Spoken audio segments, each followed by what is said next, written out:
Presidente, gravação iniciada. Obrigada, Ana Tereza, conselheiros, procuradora. Bom dia, estamos aqui na sessão do dia 8 de abril, na parte da manhã. Vamos agora para o processo número 55 da pauta de relatoria da conselheira Lívia, decorrente Fazenda Nacional, interessado Banco Cidade, corretora de valores, móveis de câmbio limitada. Conselheira, só está com a palavra quando estiver pronto. Uma discussão que eu nunca tinha pego, e quando a gente vê isso, o recurso à contrariedade à lei, né, óbvio, porque é bem estranho, mas então, é o recurso à contrariedade à lei da Fazenda para um acordo de fevereiro de 2009, que vai discutir o conceito de operação de day trade. A Fazenda alega que a decisão é não unânime na parte que cancelou a exigência fiscal pertinente ao item 2 do TVF do mercado futuro. Baseia-se o recurso no artigo 7º, inciso 1º, do RICARF, naquela época, né? Então, referido item 2, transcrevo aqui. No mercado futuro, a separação entre operações comuns e as operações de day trade no mercado futuro está em desacordo com o artigo 29 da 8541 de 92. O presidente de Câmara deu seguimento ao recurso, eu transcrevo o despacho. Eu vou explicar a questão bem no meu voto, e acho que como discussões sobre admissibilidade também são bem reduzidas nesse tipo de recurso, eu vou pular aqui. O sujeito passivo primeiro apresentou embargos de declaração, que foram rejeitados, depois ele apresentou recurso especial, que foi inadmitido, porque tem uma parte do TVF que ele perdeu, e aí ele incluiu a infração 1 no PERT, então não está mais em discussão definitivamente. Ele, então, apresentou contrarrazões, questiona a admissibilidade do recurso, dizendo que a Fazenda não logrou demonstrar a contrariedade à lei. É o relatório. Passando ao voto, transcrevo o trecho do Manual de Exame de Admissibilidade do Recurso Especial, que esclarece que esse tipo de recurso está sujeito só a 2 pressupostos processuais objetivos, que é a decisão da unânime e a simples alegação de contrariedade à lei. A decisão foi não unânime e a alegação está aqui, eu transcrevo o trecho do recurso especial, então, rejeito essa alegação de ausência de demonstração da contrariedade à lei. Então, conheço do recurso. No mérito, o recurso discute o conceito de operação de day trade no ano calendário de 93. A questão é, para classificar uma operação ou não como day trade, se você vai considerar os estoques anteriores. Então, a pessoa tinha 50 ações, aí no dia ela compra 100 ações, vende 100 ações. Ela fez day trade de 100, que foi o que ela comprou e vendeu, ou ela fez day trade só de 50, porque afinal ela já tinha um estoque anterior de 50, então você não pode considerar que... Você não consegue saber se ela vendeu, tudo que ela comprou, ela vendeu. Então, essa é a discussão. Aí eu vou aqui para a resolução do Banco Central, que define day trade, ela diz só que são as operações iniciadas e encerradas no mesmo dia. Com base em tal conceito, bem como no fato de que, à época, não existia previsão legal expressa para a exclusão do estoque ou posição anterior do ativo objeto da operação, a Fazenda sustenta, no recurso especial, que o estoque anterior não deve ser levado em consideração para definir o que é o não day trade. O sujeito passivo dá esse exemplo das 100 ações, que eu acabei de dizer aqui no seu recurso. Então, nesse ponto, sustenta a Fazenda Nacional que no ano calendário em que ocorreram os fatos geradores, as normas que incidiam na espécie eram as leis 8541 e 8383, as quais determinavam a incidência do RPJ sobre o ganho líquido e não continham permissão expressa para a exclusão do estoque anterior. Então, a Fazenda alega que isso, porque a lei não permitia a exclusão do estoque anterior, eu devia excluir. O sujeito passivo alega o contrário, que como a lei não dizia que ele tinha que excluir o estoque anterior, então ele podia excluir. Então, a gente vai decidir aqui o que prevalece, né? Se a lei precisava excluir o estoque anterior ou se o fato da lei não falar nada, que é nesse período de 93, se o contribuinte poderia considerar o estoque anterior como da composição dos seus ativos para definir o que era day trade. A Fazenda, então, defendia que simplesmente porque houve uma compra de 100 ativos e também uma venda de 100 ativos no mesmo dia, ocorreu day trade com relação a esses 100 ativos, devendo-se ignorar eventuais estoques anteriores. Já o voto condutor do acordo recorrido entendeu que o estoque ou posição anterior do ativo deveriam ser considerados para fins de determinar as operações como day trade. No exemplo acima, a operação seria considerada como day trade apenas com relação a 50 ativos, esse que poderia considerar que os outros 50 negociados pelo investidor naquele dia já estavam em seu patrimônio desde a época do estoque, que era um estoque anterior, né? Não tendo sido adquiridos e vendidos no mesmo dia. Observa aqui que apenas em 95 veio a IN 43 de 95, que depois foi, entre aspas, confirmada pela Lei 9959 de 2000, que aí o ordenamento passou a ter uma previsão legal expressa de que o estoque anterior deve ser desconsiderado. Transcreva aqui essas normas. Mas a gente está falando aqui do ano calendário 93, então não existia nada disso, né? Aí tem uma discussão que a Fazenda tenta colocar de que a IN ela só reconheceu uma coisa que já existia, que era óbvia, e o contribuinte sujeitando que não, que a IN é que trouxe essa restrição, e aí vai discutir se é legal ou não essa restrição por meio de IN, e essa discussão acabou depois que veio a 9959 de 2000, né? Então, no caso, compreendo que existe razão sujeito passivo. As ações... Até no dispositivo do meu voto lá eu falo que eu dou provimento, mas na verdade eu estou negando, tá? Só para... O Caio me alertou disso. Então, lendo o meu voto. As ações são bens móveis fungíveis, isso é, bens que podem ser substituídos por outros da mesma espécie, qualidade ou quantidade. Traçando-se em paralelo, quando uma criança tem uma caixa com 50 bolinhas de gude, vai à mercearia, compra mais 100 bolinhas de gude, coloca nessa caixa, para em seguida vende, aí nesse dia ela vai e vende essas 100 bolinhas de gude. Eu não consigo dizer quais dessas 100 que ele vendeu corresponde àquelas 100 que ele comprou naquele dia, porque está tudo na mesma caixa. É assim com os bens móveis fungíveis, não sendo possível, ou melhor, sendo juridicamente irrelevante os individualizar. Porque esse tipo de bem, pela própria natureza dele, é irrelevante eu dizer qual é o bem. Então, na ausência de qualquer ordem expressa, previsão legal, que determine que o investidor deve manter os estoques anteriores em uma caixa separada, as ações que ele adquirir no dia vão para essa caixa em que já estavam as ações detidas no dia anterior, de modo que, quando ele realizar a venda, a única coisa que se pode dizer é apenas que a quantidade vendida, que seja superior à quantidade que ele já detinha anteriormente, é que corresponde às ações compradas e vendidas no mesmo dia. Em termos jurídicos, portanto, temos que, até o advento de disposição legal expressa, agir corretamente o sujeito passivo a considerar a operação de day trade somente aquela iniciada e encerrada no mesmo dia, quando as quantidades vendidas eram superiores ao estoque do dia anterior. O raciocínio da Fazenda Nacional que parece sustentar que a restrição da IN 43 de 95 estaria implícita no conceito de ganho líquido, não se sustenta ante a própria natureza dos ativos em questão, que é de serem bens móveis fungíveis. Com a devida vênia, não vejo como adequado considerar como implícita uma regra que, quando analisada ante a natureza dos fatos, traz uma restrição à normalidade. E ao dizer normalidade, me refiro ao ato de se colocar todos os ativos iguais em uma mesma caixa. Quando você tem várias coisas que são iguais e substituíveis entre si, é natural que você guarde tudo junto. E você só teria que guardar separado se alguém te mandar fazer isso. Então, se a Receita Federal, por meio da IN, poderia ou não ter trazido tal restrição, ou se ela apenas é válida com a publicação da Lei 9959 de 2000, isso é questão que não impacta a decisão no caso dos autos, que trata das operações realizadas em 93, então também não vou entrar nesse mérito. De qualquer forma, aqui a conclusão é que em 93 não havia norma que determinasse que os ativos detidos deveriam ser segregados e mantidos em separado dos bens adquiridos no dia, para fim de se determinar se a operação realizada pelo investidor é ou não day trade.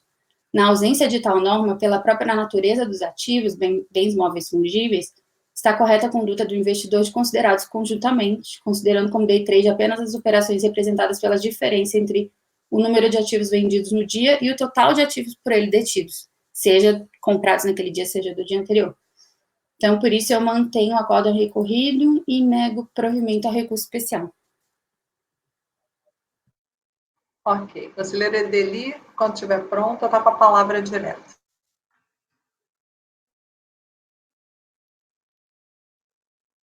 Esse processo é de ano calendário, aqui é o protocolo 98, não é isso? Esse processo? O protocolo 98. 98, aquele número antigo que dá erro não é processo. É.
Presidente, aqui está aparecendo que o Matosinho levantou a mão. É isso mesmo? É que eu não estou vendo ninguém. É porque dá um sinalzinho azul de instabilidade, aí você acha que é a mãozinha. Ah, não, tinha aparecido no canto direito da minha tela. Luiz Tadeu Matosinho está tentando... Bom, É estranho. Para mim não apareceu, não. Mas tudo bem. Matosinho, tá aí? Tá, eu tô vendo ele. Não pedi, não. Se apareceu, foi acidental.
Presidente, preciso de vista.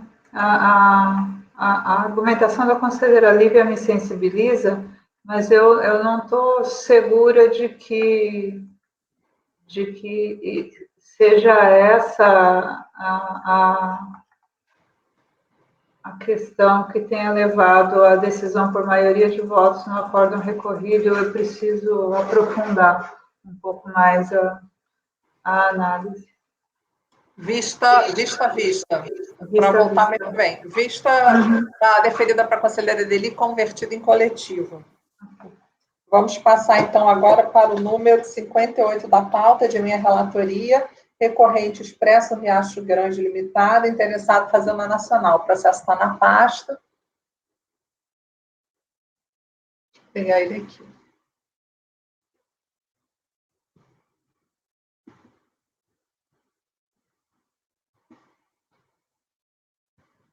Bom, é um recurso do contribuinte, em fase do acórdão 1202.00.703. A ementa eu transcrevo abaixo, a questão, a preclusão, parcela não impugnada, né?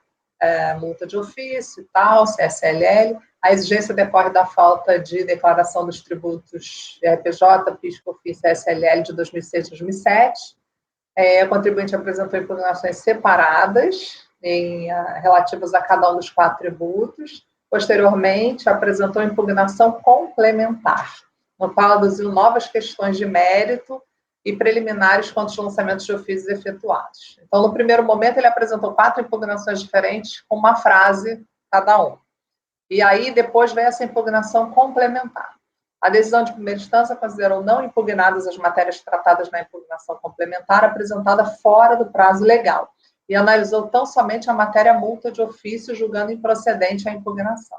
O acórdão recorrido da mesma forma a analisar o recurso voluntário em que as mesmas questões foram reapresentadas pelo contribuinte, igualmente decidiu, consoante se verifica na sua parte dispositiva, considerar definitiva a matéria não impugnada e negou o provimento ao recurso voluntário com relação à única matéria considerada pelo colegiado como tendo sido efetivamente objeto da impugnação do contribuinte, no caso, multa de ofício de 75%. No recurso especial, a recorrente aduz a existência de divergência justamente quanto à necessidade de apreciação das provas aditivas de recurso, quando estas são apresentadas antes do julgamento de primeira instância, como no caso ocorreu. Como paradigma de divergência alegada, apresentou 103.22269, cuja ementa eu transcrevo abaixo. Requer, então, que o seu recurso seja conhecido e provido para que seja ordenada a devolução dos autos à instância de origem para apreciação do aditamento. O recurso foi admitido pelo despacho de admissibilidade, a Fazenda Nacional apresentou contrarrazões, requerendo manutenção da decisão recorrida em face da ocorrência da preclusão administrativa nos termos do 7235, pois questões preliminares e de mérito não foram objeto de insurgência específica na impugnação. Então, quanto ao conhecimento, apesar de ter sido inicialmente admitido, algumas considerações eu entendo que eu devo fazer. Revisando novamente a ementa, no único acórdão paradigmático apresentado pela recorrente, já se percebe haver, no caso, uma particularidade que não foi devidamente evidenciada no recurso manejado. Refiro-me, no caso, à única expressão da ementa que não foi objeto de destaque pela recorrente, que diz, referentes às matérias previamente questionadas. Se não, vejamos. Muito embora o acórdão paradigmático em questão, de fato, admita a apresentação de provas e razões adicionais apresentadas intempestivamente, desde que antes da decisão, a própria ementa do acórdão faz importante ressalva de que essas provas e razões necessariamente devem dizer respeito a matérias já previamente questionadas. Ou seja, o acórdão paradigmático não admite a inauguração de nova matéria por meio de impugnação apresentada após o prazo previsto no 15 do 7235 e antes da decisão de primeira instância, mas a apresentação de provas e razões acerca de uma matéria que já foi objeto de impugnação. E isso resta claro quando se lê também o inteiro teor daquele acórdão, que inclusive transcreve a ementa de outro precedente daquele colegiado, considerado pelo relator como representativo do entendimento sobre o tema já enfrentado e pacificado nesta Câmara. Então, confira-se. Instaurado o litígio, os novos argumentos e provas apresentados relativos às matérias já questionadas após o prazo previsto no 15 do 7235 e antes da decisão, devem ser apreciados quando o julgamento, sob pena de caracterizar-se o cerceamento de direito de defesa. Portanto, não há como se entender que o contexto fático do paradigma se assemelha ao constante no acórdão recorrido. São situações totalmente diversas. Adiciono ainda que o único paradigma trazido pela recorrente refere-se unicamente acerca da nulidade de decisão de primeira instância, pelo fato de não ter enfrentado questões apresentadas antes do julgamento, mas relacionadas a matérias já questionadas. No caso, como a impugnação complementar, que eu aspiei, apresentada nesses autos, totalmente inovadora e absolutamente intempestiva, entendo que o recorrido e o paradigma não podem ser cotejados pelo fato de não terem sido enfrentadas questões trazidas antes do julgamento de primeira instância, mas previamente questionadas em impugnação tempestiva. No caso do paradigma, é totalmente diferente do acordo recorrido. Não há como caracterizar o dissenso utilizando-se desse paradigma. Quanto à única matéria que poderia ser devolvida para exame dessa Câmara Superior, a recorrente não trouxe qualquer paradigma que tivesse condão de demonstrar a divergência jurisprudencial atinente à alteração da multa de ofício de 75 para a multa de mora de 20, razão pela qual também não conheço do recurso neste ponto. Nestas condições, não conheço do recurso especial interposto pelo contribuinte. Então, no caso, vocês podem olhar a impugnação, ela não traz absolutamente nada, né? Ele só traz a impugnação. Depois ele vem, tempos depois de apresentar a impugnação, e ele traz a impugnação toda.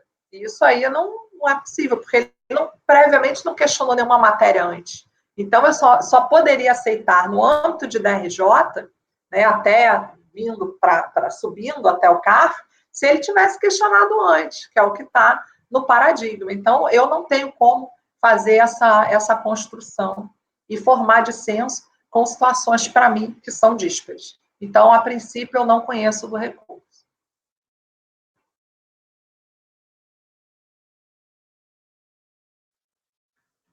Eu acompanho.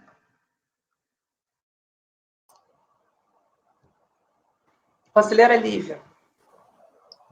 O paradigma, ele é bem lacônico, né? Ele fala matéria, mas ele também não define se a matéria para ele quer dizer o tributo, ou quer dizer a multa, ou quer dizer... Mas o caso aqui é muito específico também, né? Ele só questionou a multa de ofício. Então, eu acho que qualquer coisa que ele quisesse questionar com relação à multa, eu ainda aceitaria.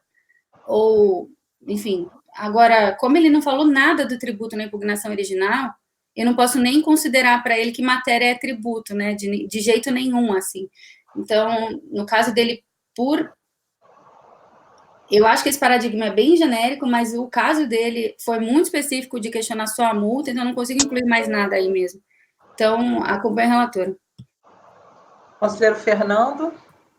Com a relatora, presidente. Conselheiro Tozelli. Acompanho, presidente. Conselheiro Matosinho.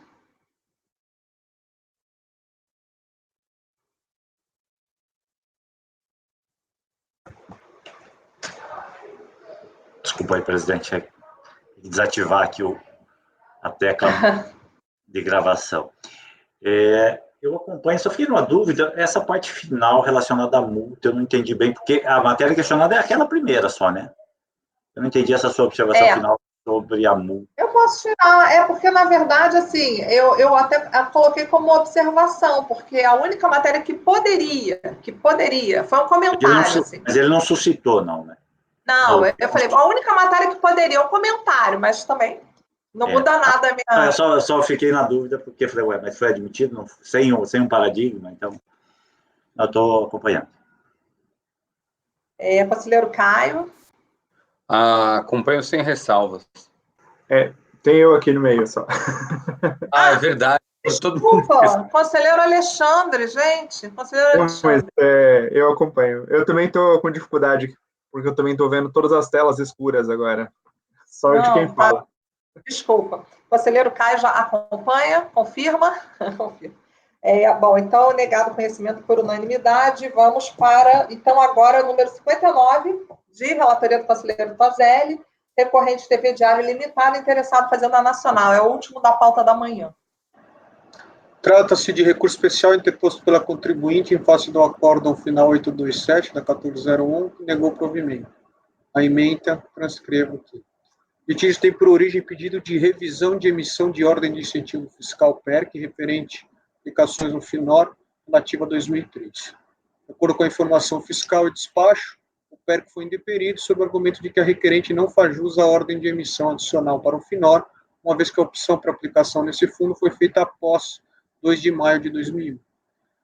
Após apresentar a impugnação, a DRJ manteve o indeferimento com base em decisão a ser ementada, não tendo sujeito passivo demonstrado que, no ano calendário correspondente à aplicação a opção pela aplicação do incentivo, detinha participação acionária na empresa beneficiária do empreendimento, os limites exigidos por lei, deve-se denegar o direito ao benefício.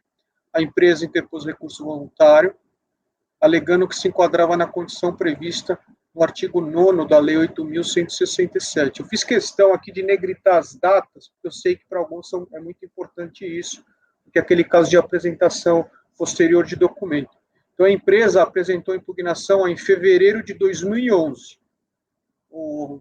Recurso voluntário, alegando que se enquadrava na condição prevista conforme atestariam os documentos societários juntados naquele momento. E aí, em 12/10/19, mais de 8 anos depois, e essa data é importante porque é 4 dias só antes da sessão de julgamento do recurso voluntário, o contribuinte apresentou petição com documentação complementar.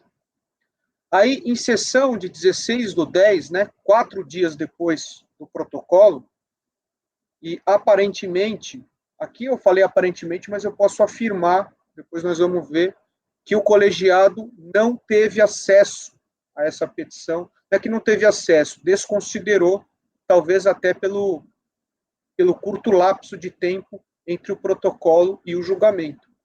Então, ignorou, a petição e esses documentos e julgou o recurso improcedente com base naquela primeira documentação e não nos documentos complementares. Houve oposição de embargos, mas esses foram rejeitados. Então, não tem acórdão de embargo, só tem e o contribuinte não agravou. Aqui está a razão eu copiei do despacho que negou o embargos. Ato contínuo, a empresa apresentou recurso especial, não agravou, sustentando que a decisão recorrida diverge do que restou decidido nos 2 acórdãos que eu cito aqui. Aí o despacho de folhas 281 e 283 admitiu o recurso, e aqui eu vou ler o item 7, que é a conclusão.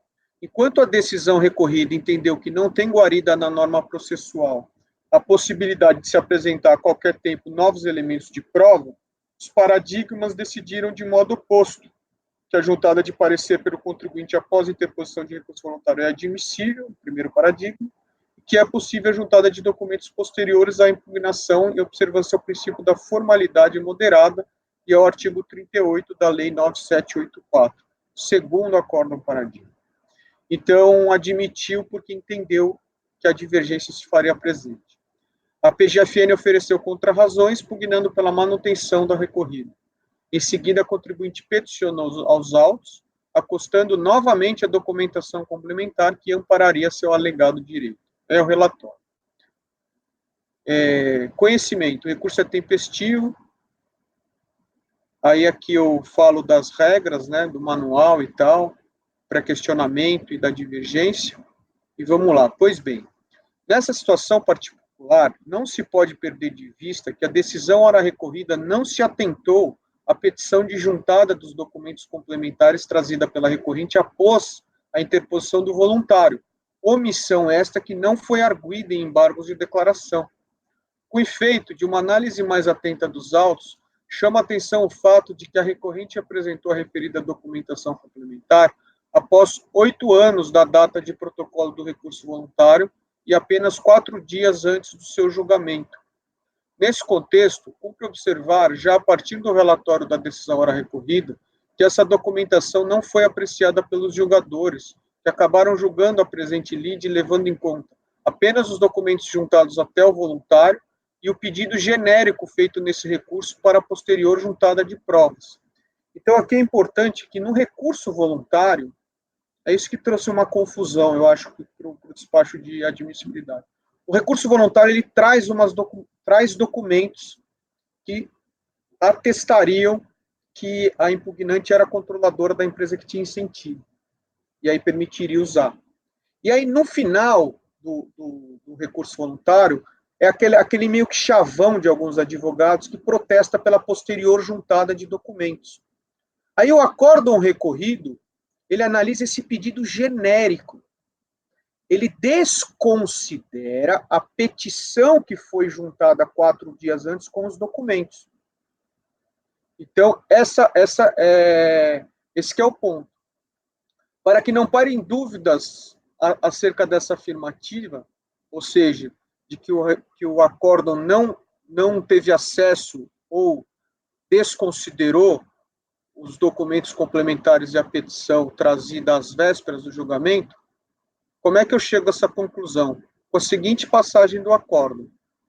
A contribuinte, que é do relatório do acórdão, ele irresignada, a contribuinte apresentou recurso voluntário por meio do qual o incide lançou a seguinte alegação: ofensa ao devido processo legal, haveria direito ao PERC, ela integraria um grupo econômico liderado por uma empresa X, que detém os 51 da Esmaltec, que possuiria o projeto prioritário. O projeto da Esmaltec estaria sob análise da SUDENE, e aí aqui, a recorrente protesta pela produção posterior de provas e requer que as intimações sejam dirigidas aos patronos. Então, o acórdão recorrido, ele para o relatório aí, ele não continua, porque realmente ele não viu aquela petição que foi trazida às vésperas do julgamento. E aí, quanto ao mérito, o acórdão recorrido assim decidiu. E aqui eu transcrevo, ele analisa as provas e fala que realmente não consegue concluir, né, que ela era a mãe da que detinha o incentivo, vamos dizer assim. E aí, a apresentação de novos elementos de prova, que é essa parte que é o objeto aí para ver se tem ou não divergência, e que diz o recorrido: a recorrente opugnou de forma genérica pela possibilidade de apresentar novos elementos de prova. As hipóteses de apresentação de novos elementos de prova em momento posterior são reguladas de forma exaustiva pela exceção à norma geral, conforme mencionado na fundamentação deste voto. Assim, não tem guarida na norma possibilidade a possibilidade de se apresentar a qualquer tempo novos elementos de prova.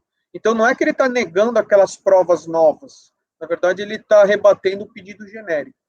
Nota-se, assim, que o colegiado ACO apreciou apenas as provas juntadas na defesa e no recurso voluntário, entendendo que elas não seriam suficientes para provar o direito alegado. Não teve conhecimento da documentação complementar, afinal, esta foi juntada apenas 4 dias antes da sessão de julgamento, muito provavelmente quando o próprio voto do relator já estava pronto, e considerou improcedente o pedido genérico de juntar.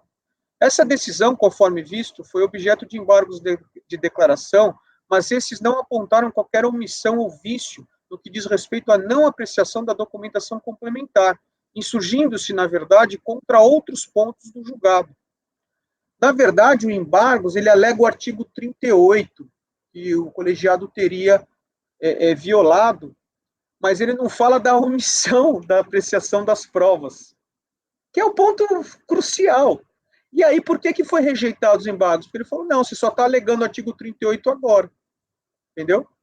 Isso significa dizer que o colegiado ACO nunca foi provocado a se manifestar sobre os eventuais impactos da documentação complementar que foi juntada pela contribuinte após o voluntário na solução do litígio. O que significa dizer que a matéria que ora se busca rediscutir não foi devidamente prequestionada. Ora, diante da omissão do julgado ora recorrido quanto ao recebimento e análise dos documentos complementares acostados em momento posterior ao voluntário, deveria a contribuinte ter precacionado o fato por meio de embargos, como não fez, prejudicado o resto do conhecimento. Mas não é só. Essa ausência de pré-questionamento da matéria também impede a própria caracterização do dissídio, se não vejamos.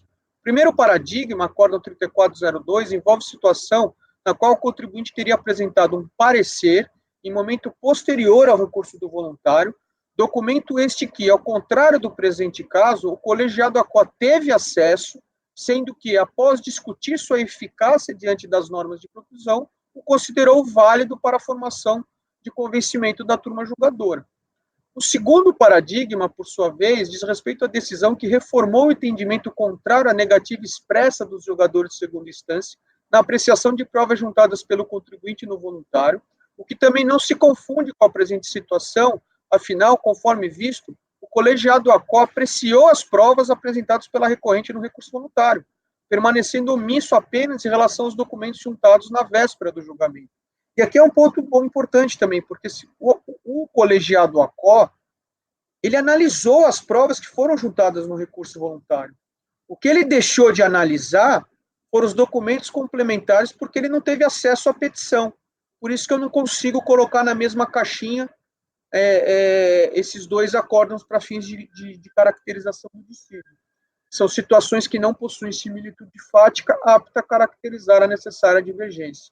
Então, presidente, pelo exposto, eu não conheço do recurso especial, é como voto. Obrigada, conselheiro. Conselheira Edeli, quando estiver pronta, pode estar com a palavra. Eu já alcancei conhecimento dos autos para divergir do conselheiro Toselli na primeira parte da argumentação. Eu acho que a forma como foi apreciado os embargos induziu o seu entendimento, mas eu vejo os embargos com outro teor, porque ele traz expressamente aqui nos embargos a notícia de protocolização da petição de 12 de 10 de 2019, né, 4 dias antes do julgamento, diz que ali foi trazida a prova necessária e para responder à alegação de que o colegiado não teria se manifestado quanto a essas provas, o presidente de turma diz: a gente se manifestou sim, com base naquele parágrafo que enfrentou a alegação genérica de apresentação de provas. Então, embora não tenha sido expresso, né, o entendimento do presidente de turma para rejeitar os embargos é de que essa locução inicial aqui do voto, que foi, talvez, né, uma possibilidade de interpretação é que ele foi posto só pela alegação genérica que constava no recurso voluntário, mas o presidente entendeu que ele se prestava também a negar conhecimento àquela petição de 12 de 10 de 2019. Então, não me cabe discordar do que o presidente achou, né? Apenas eu preciso integrar esse despacho de rejeição de embargos ao acórdão recorrido, e aí verificar a divergência sob a premissa de que o acórdão recorrido negou a apreciação da petição de 12 de 10 de 2009, porque as hipóteses de apresentação de novos elementos de prova posteriores à impugnação são reguladas nas normas de preclusão do PAF. Assim, não tem guarida na norma processual a possibilidade de se apresentar a qualquer tempo novos elementos e provas, motivo pelo qual o voto por negar provimento. Então, essa é a minha premissa para verificar a divergência, agora eu estou indo aos paradigmas. Pode falar, conselheiro Toselli. A doutora Edeli tocou num ponto que foi justamente o que me levou a concluir que não houve pré-questionamento, que é exatamente se o despacho, não um acórdão de embargos, o acórdão de embargos é um acórdão de embargos, ele é uma decisão complementar. O despacho do presidente integra o acórdão? Acho que a gente colocou isso expressamente já no manual de admissibilidade, Toselli. Então, provavelmente, essa parte eu não me atentei. Acho que já está expresso no manual. Então, aqui, presidente, eu vou reformular só para o pré-questionamento, porque eu acho que a caracterização da divergência não tem a similitude fática. Então, só para falar para o colegiado que o meu fundamento para o não conhecimento vai se restringir só à ausência de similitude fática, e não à ausência de pré-questionamento, porque eu estava com uma premissa de que o despacho não integraria o acórdão, mas, de fato, o despacho, partindo da premissa que ele integra, houve sim o pré-questionamento. Aí, para falar que não tem a mesma situação, é porque, na verdade, o colegiado acolhe e analisa as provas que foram juntadas no recurso voluntário, mas deixa de analisar a documentação complementar, porque na hora do julgamento isso não foi levado em conta. Ok, conselheiro Edeli, então, quando estiver pronta, já pode fazer uso da palavra. Não tem mais nenhuma mãozinha levantada, então é isso.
Conselheiro Toselli, assim, só a título de sugestão, já que o senhor está mudando, quer dizer, tirando esse fundamento do pré-questionamento, eu acho que a similitude fática aí porque eu senti que no seu voto tá muito a inclinação está muito para a ausência de pré-questionamento, né? Então, assim, talvez acentuar a similitude fática conforme seu voto agora, nesse momento, né? Porque o tempo todo está associado à ausência, à questão dos embargos. Então, só assim, para tornar mais claro para mim, né? No caso, no meu caso, que eu estou sentindo essa dificuldade. Mas é isso, assim, só como sugestão.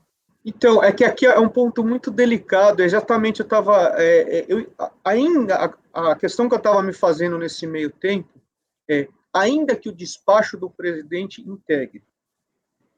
A questão aí é que o despacho do presidente, ele afasta a alegada omissão e obscuridade que o contribuinte traz. E qual que é essa omissão? Não é no fato, esse que é o ponto dele, pensa comigo, não é o fato do colegiado ter, vou reformular, o despacho de admissibilidade fala, não tem a sua omissão, porque a omissão que você está alegando é que o colegiado omitiu de análise do artigo 38, que permitiria apreciar a prova em qualquer momento antes do julgamento. Aí o presidente fala, não tem essa omissão. E aí, a juízo do próprio presidente, ele falou, não, e ele vai além, fala, não, e aquelas provas lá precluíram. Mas a grande questão aqui é que houve uma omissão no julgado, e não é só omissão na análise do 38, é uma omissão material. O colegiado ACO, ele não sabia da existência do documento complementar. É esse o grande ponto. E em nenhum momento o contribuinte alega isso. Ele fala assim, colegiado ACO, você se omitiu de enfrentar essa preclusão do artigo 38. Mas ele não falou assim, olha, a omissão foi de vocês não terem visto a minha petição e os meus documentos. Em razão dessa omissão e com fundamento no artigo 38, o acórdão deve ser reformado. Eu não sei se eu estou me fazendo claro, porque o meu pré-questionamento, na verdade, eu ainda vou manter ele, mas não no sentido em relação a não ter pré-questionado o fato do colegiado ACO ter ignorado as provas, porque o despacho, ele analisa a omissão que foi alegada nos embargos, e a omissão que foi alegada nos embargos é artigo 38. Ele não esfrega, na verdade, ele não alega de forma clara e objetiva, colegiado ACO, você ignorou a minha petição, quando vocês julgaram, vocês não tinham conhecimento que eu tinha trazido aos autos isso. Esse, para mim, é o ponto. Entendeu? Então, eu vou dar uma reformulada, mas eu vou manter, sim, a ausência de pré-questionamento. Esse raciocínio, entendi. Tá? Desculpa. Tá. Não, pode continuar. Você já terminou? É que é bem sutil mesmo. Porque uma coisa é o colegiado ACO saber da existência de novos documentos à véspera e falar, olha, precluiu. Outra coisa é o colegiado ACO não ter conhecimento e falar de uma maneira mais geral que existiria uma preclusão. Não que existiu uma preclusão diante daqueles documentos. Então, eu ainda acho, Edeli, que a omissão, ela não está, ela continua não sendo pré-questionada no sentido de falar, colegiado ACO, você ignorou o que eu juntei, ainda que às vésperas. É nesse sentido. Tá? É que é muito tênue. Não, obrigado, Toselli, pelo esclarecimento. Conselheira Edeli. Isso que eu vou te dizer, Toselli, é coisa que a gente aprende na pancada. Tá? Na verdade é isso. Eu já passei por essa dificuldade muitas vezes, olhando despachos de admissibilidade de embargos e não concordando com o direcionamento que foi dado na admissibilidade, certo? Mas eu não posso dizer que esse despacho é nulo, Entendeu? Era uma visão possível. E existe, inclusive, se você for olhar no processo, o documento foi juntado pelo relator, a petição foi juntada aos autos pelo relator às 10h40 da manhã do dia da sessão. Então, eu vou dizer que não foi realmente apreciada, o colegiado não tinha conhecimento, vou buscar que hora que esse processo foi julgado, no dia 16/10, para construir isso. Não, diante da leitura que o presidente fez, eu vou me fiar na leitura que o presidente fez, ele estava presente à sessão, né? E ele entende que essa assertiva feita no início do voto encampa também a rejeição desses documentos, ainda que eles não tenham sido relatados, a existência deles não tenha sido relatada, o presidente assegura que essa é a razão para não conhecimento desses documentos. Então, eu vou diante das dificuldades que eu já tive, a minha escolha sempre foi, vai continuar sendo, né, admitir aqui o despacho, as razões do presidente de turma como integrativas da decisão, e por isso vou entender pré-questionada a questão, entendo perfeitamente a sua visão. Já tentei me fiar dessa forma na condição de admissibilidade, mas entendi que não era a melhor condição, né? E por isso vou divergir para entender presente o pré-questionamento e também a similitude em relação ao paradigma da 3402. Na verdade, o paradigma daqui da primeira turma do 2781, ele foi inclusive referido nos embargos como argumento para que se conhecesse daqueles documentos, mas eu concordo com você que não há similitude, porque no 2781 os documentos foram trazidos no recurso voluntário, então é uma situação, embora o voto do condutor seja genérico, né, e permita a argumentação que o contribuinte fez em embargos, o que a turma decidiu foram os fatos daquele processo, e ali eram documentos trazidos em recurso voluntário. Agora, o 3402, eu não consigo afirmar que ele não é semelhante. A Lívia está com a gente, né? Tô vendo.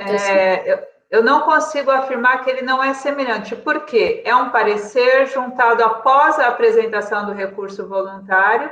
Há evidências de que a turma teve conhecimento do documento, porque remeteu os autos para a Procuradoria se manifestar, a Procuradoria se manifestou, disse que não era para aceitar o parecer, porque não observava as regras de juntada posterior de documento, e o colegiado decidiu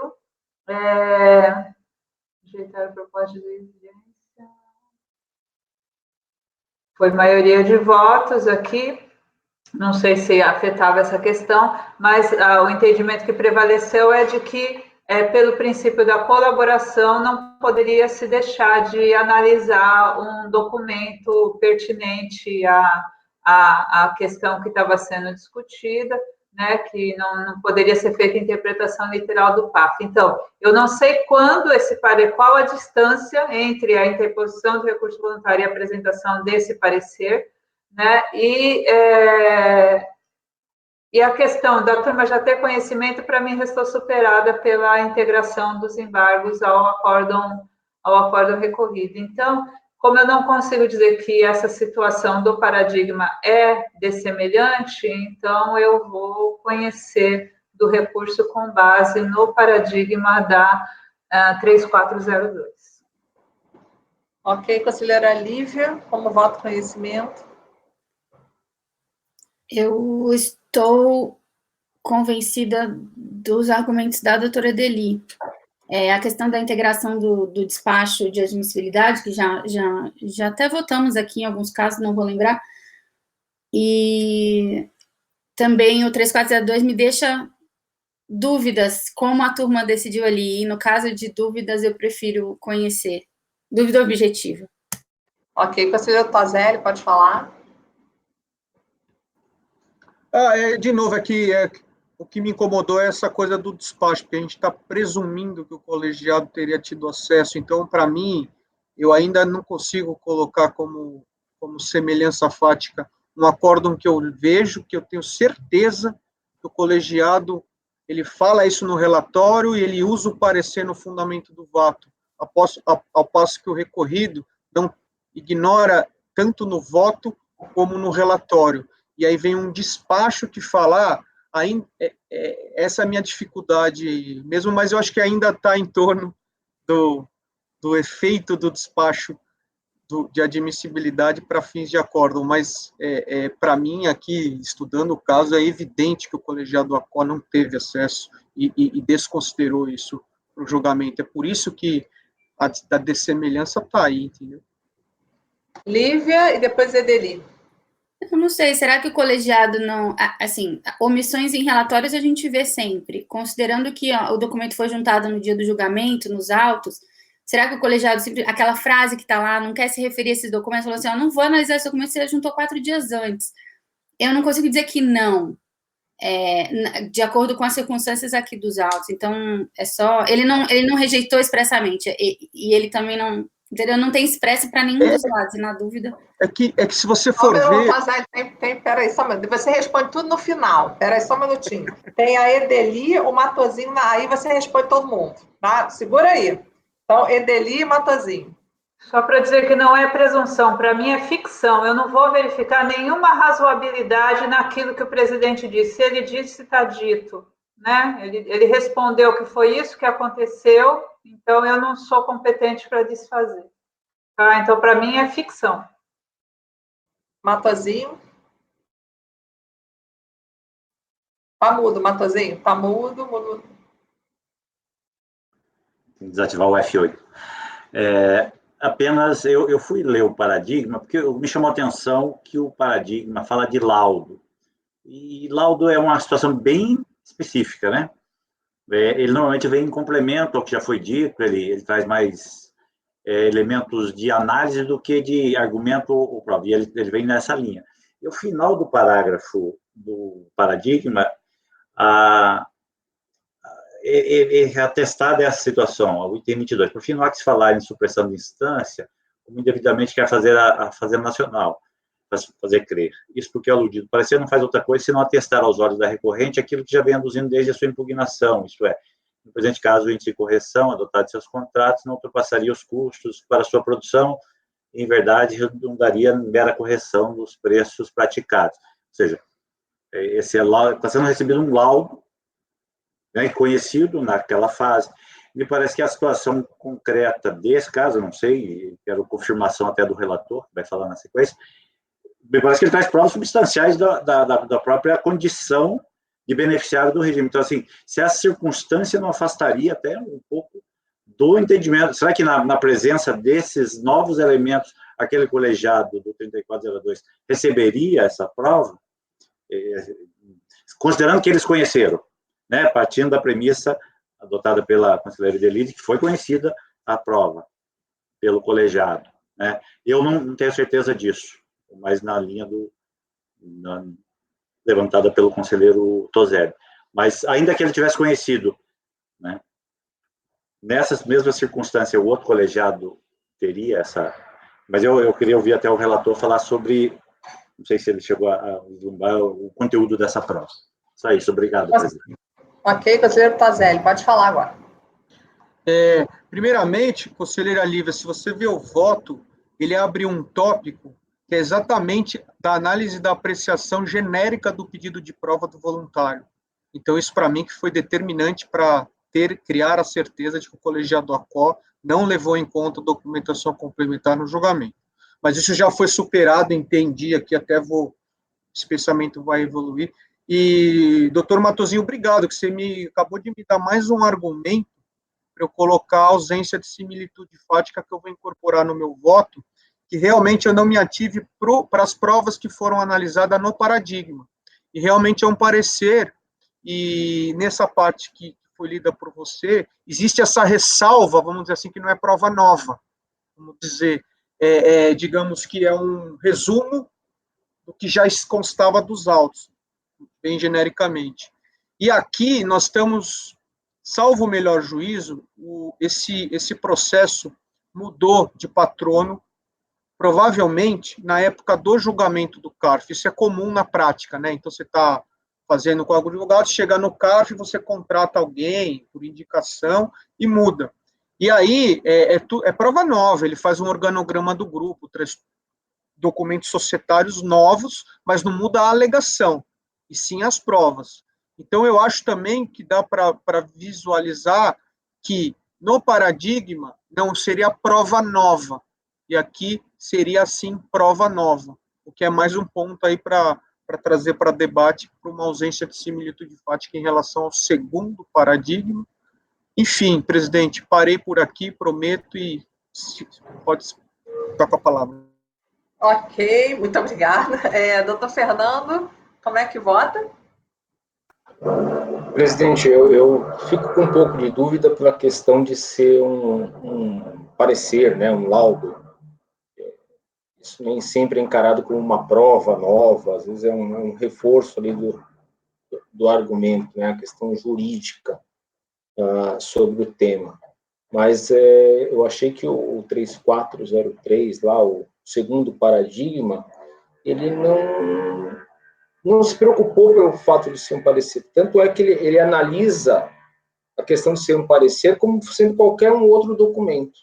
Ele é bastante genérico, né? Tanto é que ele acaba citando o artigo 38, e se fosse superando, né, a questão do artigo 38, esperando não, aplicando 38 da 9784, mas ele não se preocupa em falar, olha, como é um parecer, ele poderia ser juntado em qualquer momento. Não, ele tratou como se fosse qualquer outra prova e flexibilizou aí a apresentação do documento.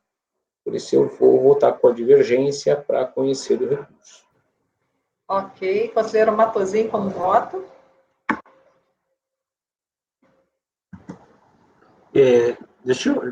Deram dois paradigmas, o 9101, que a Ideli descartou, correto? E o 3402. Não é isso? Isso. 3402 é expresso, ele fala nos dois últimos parágrafos do caráter de complementar de esclarecimento das provas, senhor. Isso foi o que eu li. O item 22 e o 23, inclusive, ele termina forte em tais premissas, admito que é válida a juntada posterior do parecer, qual poderá servir de subsídio para a formação do convencimento. Assim, só para ver se eu não estava equivocado aqui no parecer. Eu vou acompanhar o relator, presidente. Ok, conselheiro Ideli, pode falar? Eu acho que o Matosinho tem razão, né? Dentro da lógica que a gente tem adotado para convencimento, né? Da mesma forma que eu rejeitei o 2781, porque o voto era genérico e poderia conduzir à conclusão de que aceitaria qualquer prova, mas a gente delimitou os fundamentos a partir daquilo que foi submetido ao colegiado para decisão. Aqui também eu deveria, no 3402, entender que a turma, diante dessa circunstância fática específica desse documento, né, que foi ressaltado, inclusive, no voto do relator, que ele decidiu condicionado a isso. Então, eu vou concordar com o conselheiro Matosinho que há dessemelhança aqui por se tratar de laudo e acompanhar o relator pelas conclusões do não conhecimento. Reformulo meu voto. Ok. Conselheiro Fernando, pois não? Tá mudo. Opa, essa última manifestação do Matosinho sobre esse final do voto, eu estava me apegando a outra parte, realmente aí ele faz uma ressalva da questão, esse caráter complementar do parecer, né? Então, acompanhando esse entendimento, também vou votar pelo não conhecimento. Ok, conselheira Lívia? Não. Realmente, não dá para dizer o que a turma diria se fosse documentos juntados 4 dias antes, né? Documentos novos e não pré-existentes. Eu reformulo meu voto também, presidente, para acompanhar o relator pelas conclusões. Ok. Conselheiro Alexandre.